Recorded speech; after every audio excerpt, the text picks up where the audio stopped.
All right, so I've done some more thinking, and I decided to go ahead and do the front diff here, just so that I can save myself a little bit of time once I actually get all the parts. And I've also decided that I can't leave it half-assed. So my buddy Darnell has shafts. He's gonna bring me a couple of rear axle shafts. So we're gonna be able to replace both of those. And we will at least have new shafts, new gears.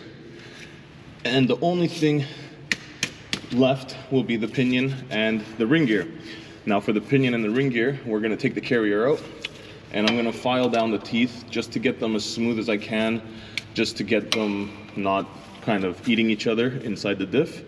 And from there, I think we should be pretty much good to go. And then we're gonna go and test it, take it off-road and see how it does. So that's the plan. But for now, we gotta drain the front. Okay, moment of truth. There she is. You can see the water coming out already. And people keep asking me how I keep getting water in the diff. And it's not because my breathers aren't routed properly. My breathers are routed very high. It's because the axle shafts are pitted and they're old and rusty. And even though I've replaced the actual seals inside the axle shafts are pitted, so they don't seal properly. And once you go through enough water, you get some in there. So unfortunately, this is the life I have until I get new shafts. And I would love to keep doing upgrades and keep throwing things at this, like some shafts and a slip yoke and stuff like that. But it's hard when you have to constantly chase repairs. And yeah, it's not looking very pretty. Definitely looking nasty in there.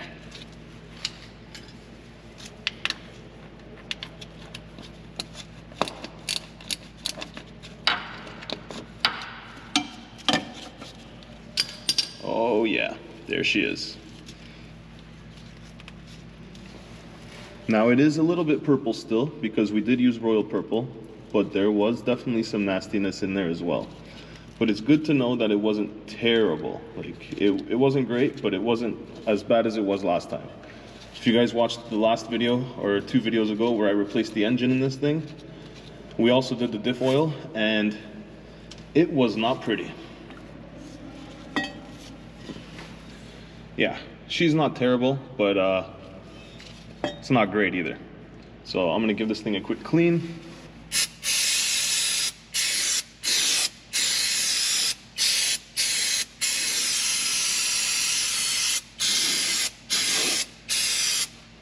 And we just did the carrier and the pinion bearings, so the front is actually a-okay.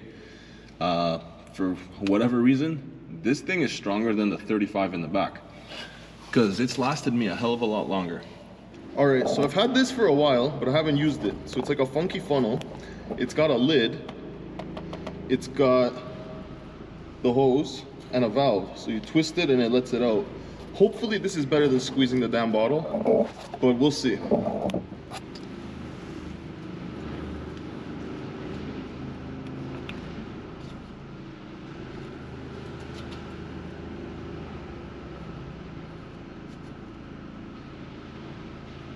No, not fast enough.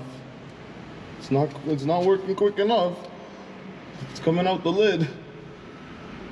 I think I gotta take the lid off, or at least crack it. That helped a bit to let the air in. It's going down slowly. I feel like I'm gonna be here a minute.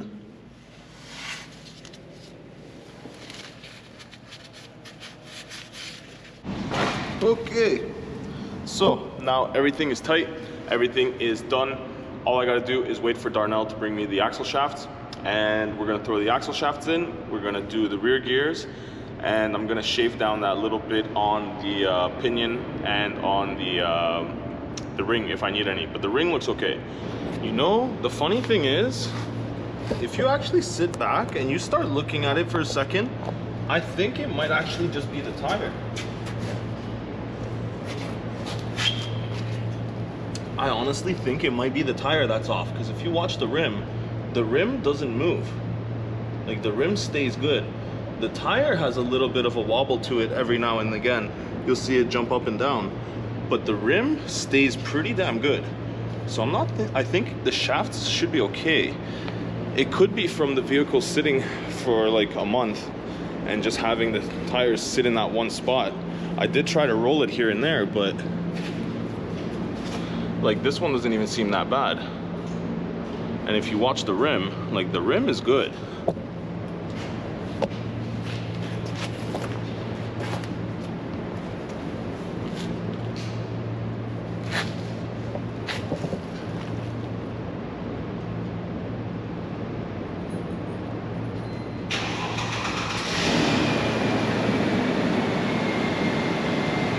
So to be honest with you guys, I think I'm gonna be okay on shafts, at least for now. What I think I'm gonna do is take it out, take the carrier out, and sorry about the background noise again, there is a vehicle that's just starting, but what I think I'm gonna do is take out the carrier, grind down whatever rough spots I have on the ring gear and on the pinion, fill it, put the new stuff in, new gears, new locking pin or connector pin or whatever you want to call that, and I think we should be good to go, because like she's still spinning, so obviously the bearings are good, but like the rim doesn't move. The rim stays perfectly good. It's the tire that has a little bit of a wobble to it, but I honestly think that's the tire, not the actual rim, or like not the actual shafts. So yeah, let's go and let's take this thing apart and let's see what we can do inside there. Okay, so the inside of the actual cover doesn't look great. It's not terrible, but yeah, it doesn't look great. However, most of those were from the last time I blew up my gears, so I think the cover will be all right. This side, I think we got lucky. Like, all the teeth are unmarked and there's nothing really to do on the ring gear. Like, it's good. The pinion, however, didn't get so lucky, so I'm gonna have to grind down a little bit on there. And all of the gears survived. Like, there's a little bit of a mark on that one, but for the most part they survived. Like, you can see that tooth right there, how it's chipped. It's ready to start going. So I would have lost that tooth, but I guess the bar, this is the new one, the old one I guess just gave way. You can see there's the old pin, there's a new pin. So yeah, now let's just shave down whatever rough spots we have on the pinion, and we should be good to go from there. I did check my U-joints. U-joints are good. I also checked out my, what's the word, all the bearings. All the bearings are still good, so it seems like we might be getting lucky. Lucky. It's not looking too bad, but it's not looking good either. However, I only really want to make sure that all the channels are good to go and just get rid of all the rough spots in there. So let's do that. And like I said, I'm not trying to half-ass this, but we've spent so much money on this thing lately that if I have to rebuild this entire rear axle, what I'm doing now isn't going to hurt anything else, because we've pretty much hurt everything already. So at this point, we're kind of just riding on hopes and dreams and prayers. So let's go and see if we can kind of save this thing.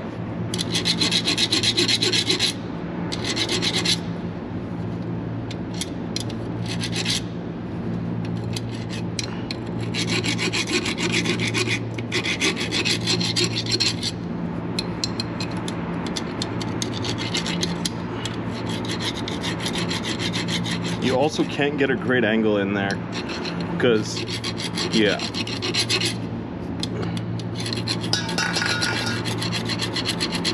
So I shaved everything down as best as I could, but I'll be 100% honest with you guys, those gears are hardened to shit, so I wasn't really doing much. And yeah, so far, I think we're gonna be okay.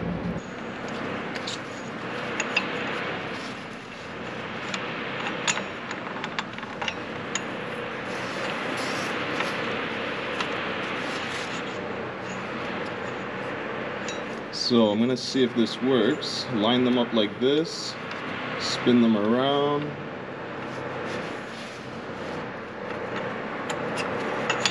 Yep, there's the trick. I guess you get better at it the more you do it. If you guys have ever filled your back diff, you know it's a super pain in the ass using just a bottle. So I've got the funnel going and the bottle's just in there, and I'm basically just pouring it in there slowly, just a bit at a time, and letting it drain through the funnel. But honestly, this is a lot better than doing it the other way, because trust me, I have dropped bottles, I've had oil running down my arm, all 9 yards. And this is definitely gonna be the new way to do it. And I took it for a quick drive just to see if she would roll, and she rolls, she definitely rolls. It looks like we're not getting a break today. So this is coolant on the ground. And the coolant started leaking out of the bottom rad hose. The bottom rad hose kind of just gave way and pissed itself. All right, got myself the rad hose and I got myself some more fluid. I do have another jug of radiator fluid, or coolant I should say, at home. So we do have 2 of these, and if I have to add another one, I'm just gonna add water to it. And hose, I have clamps at home. So I think we should be good on that part. So now let's head back. Oh, let's go put her together, and hopefully we can get her together enough to take her off-road tomorrow, because I do want to get out there finally and enjoy the summer. I'm kind of tired of just doing repairs and constantly just fixing things. I would love to get to actually doing some more mods and maybe throwing on different axles or a locker or something, but sorry, my camera kind of likes to talk a little bit there. But yeah, like I was saying, I would love to do some more mods, maybe throw on a locker, slip yoke eliminator, something like that. But it's a little bit hard when you're constantly just repairing stuff and repairing stuff. So we'll see how she goes. I know that I need a new axle now. I know that the pinion is not happy, but hopefully we can at least send it for a little bit longer. Like I said, I'm not happy about how half-assed that it's gonna be looking and how half-assed I'm gonna be putting it back together. But at this point, I just want to get it back on the trail, and if it's already limping, then let's see how long she can limp. But no, honestly, I just want to get over the repairs for a bit and get back to enjoying my Jeep. And if we have to start taking the Gladiator, then we've got the Gladiator, I guess. But yeah, that's the case.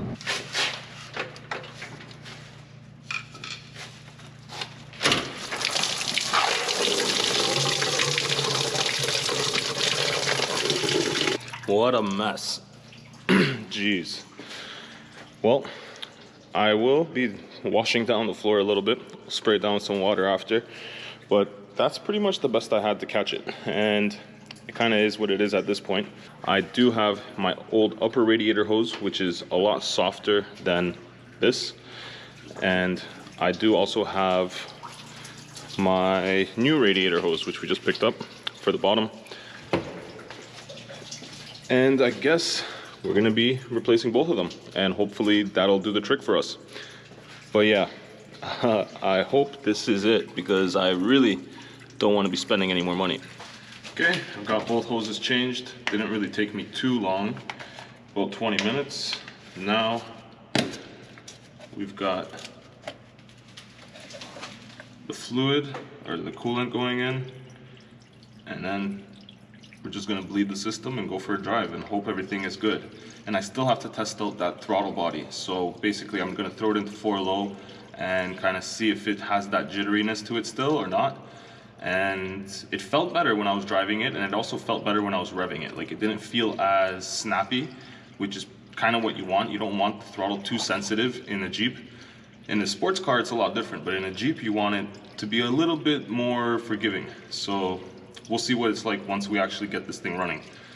But I'm hopeful that we've got everything tied up and everything is sorted right now. Well, we got it all tied up, everything's in. Now I'm just gonna bleed the system a little bit and she should be good to go. So I've got it running. Now I just gotta wait for the temperature to get up high enough for the thermostat to open. We'll get all the air bubbles out. And I did switch the position of the Jeep before I started all of this. I turned it around just so that it sloped up and the air bubbles kind of travel towards the radiator and not back into the engine block. let's hope. So yeah, should get pretty much all the air out in about 10 minutes, and then we'll hit the road and test everything out. And Vince made it back to the channel. What's up, guys? But we got the Jeep back on the road. She's not overheating, and yeah, like, does she drive? Yeah. Can you hear the gears? Oh hell yeah. Like, let me see, when you're in neutral, like, yeah, you can definitely hear like a like I said, guys, you gotta rebuild the entire axle at this point. The axle's pretty much cooked. So if she's limping now, let her keep limping, because I've put so much money into this thing at this point where, like, I can't emphasize it enough. Like, for the past 3 months, I've rebuilt the back axle twice, I've rebuilt the front axle, and I've changed the engine. So, like, I have had literally $0, zero time to myself for the past 3 to 4 months. I'm about ready to sell this thing for parts. So unless one of you guys wants to donate parts or an axle, this is gonna get sent the way it is, and if it breaks, then it's gonna get parted out, because I'm just done. Like, I am cooked up to here with this thing, and I have another Jeep at home that's brand new, doesn't make any noises, doesn't give me any trouble. It's got air conditioning. Like, the list goes on and on. Like, this is a torture test every time I drive it, and I've been putting myself through it, but I don't have to anymore because I have a new Jeep. And I know you guys love this thing, and if you guys stop watching because you don't want to be watching because I don't have this thing anymore, well, to be honest with you guys, this thing doesn't pay the bills. I pay its bills, and I'm gonna tell it to move the out, because it's about time. Like, it's old enough. The thing's over 20 years old, and all it gives me is trouble. If you guys had a child that was over 20 years old and all it gave you was trouble, where would it end up? Yeah, not at your dinner table. So that's pretty much where I'm at. Like, I've given all I can to this thing, and I'm done. Like, I'm not gonna keep spending more money than the Jeep is worth in repairs. It's just not, it doesn't make sense. It just does not. With the amount of money I put into this thing, I could have bought freaking Dana 60s for my other car, for my Gladiator by now. So, like, yeah. So yeah, let's go, let's park this thing up, and tomorrow I'm sending it. And if she cripples herself to the point that she can't drive, well, then I'm having a parts sale. Well, you know what? I didn't want to believe him at first, because I did contact the guy who did my engine, and he said he used my lower rad hose. And you know what? There's the sticker. So this is my lower rad hose. It doesn't feel too brittle, and the failure point was right over here. So you can see it right there. Now, what I think happened was it was a bitch to get off, and he stuck a screwdriver in there or something, or maybe when he was prying it off, the clamp cut it. Regardless, it got nicked somehow, and well, yeah, there was our problem. So we changed both of those. We still have a fan clutch. That's the old throttle body. We put on a new one. We still have a thermostat housing, and we have a water pump. So yeah, just in case, we do have a couple things that we can swap out, and we'll see if we need to, but hopefully for now, I think we can call it a day and start wrapping this up. Just got to put on the finishing touch, guys, and then we can say the magic words. We are ready to hit the trails. And honestly, this isn't a sticker I would get myself, but it kind of fits at this point. It really does. My girlfriend got me a bunch of like funny stickers. This was another one of them. And I also got myself, oh no, she got me a couple more. Oh, here's one I put on. So to be honest, I'm not one of those guys that like stickers out their vehicles, but you got to make the girlfriend happy. She gets you something, you got to use it. So I didn't even use half of the ones she got me, but I used some of the good ones. So yeah, this is a good one. I think this is a good one. That one is nice because it's kind of hidden. So it's like, you know, you've got the certification there for when you're on the trail and chilling with the boys and you open up the tailgate. But when you're just driving around, it's not too aggressive, as Vince would say, because that shit is aggressive. You can see that from like 2 blocks away. People are gonna be like, oh yeah, you know that shit box parked down the road. So, so yeah. You're gonna tell everybody, you know. So yeah, and then we got a couple in here as well. This one, honestly, We do have airbags, obviously, because it's a TJ, but I think it's just a fitting sticker. It looks funny, and I don't have another vehicle to put it in that I don't have airbags in. Like, that's my other vehicle, and yeah. So we put it on there just so that it would kind of look funny, but obviously, yeah. This one I kind of like too, and you can see it's got kind of some rules for the passenger here. Just some funny stuff, but yeah, honestly, I think we're good to go. And I don't know who the hell drew this on here. I don't know if that was Vince. Oh, that was me. Yeah. That was me. But yeah, so I did detail it inside. So the Jeep is clean on the inside. She's good to go. Everything is spick and span, so we can go hit the trails. I cleaned the windows, and other than that, I pretty much just left it. Oh, and I did end up cleaning the floor. So you can see, like, I poured a bunch of water. It's pretty damn good. I don't think anybody's gonna have any complaints. There isn't a big stream of coolant out here anymore. So I think we're all good on that part. But I think that's gonna wrap it up for today, guys. I still got some branches and some junk in here from last time, but we're heading out to Scotchline in the morning, and we're bringing the CRV. So definitely you guys wanna stay tuned for that one. And if you guys are new around here, please jump down there, hit that subscribe button, hit that like button, because I've got tons more content coming your way, whether it be taking this guy off-road, taking this guy off-road, taking that guy off-road, or fixing something on one of these two things, or doing some more mods. But either way, we've got tons more content. The summer's just beginning, and the trails are open, so we're gonna have a great time. I am looking for an axle. I'm not gonna leave this as it is.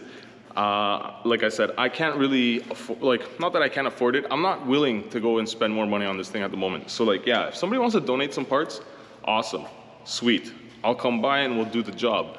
But until then, we're gonna be limping around probably until the end of the season. And then I'm planning that in the fall, I'll be doing a big revamp, and we'll be doing something with the TJ. But if the TJ does end up crapping itself, it might end up turning into a pile of parts before then. So we'll see. But we've always got this guy. So until then, guys, ride safe out there. Peace.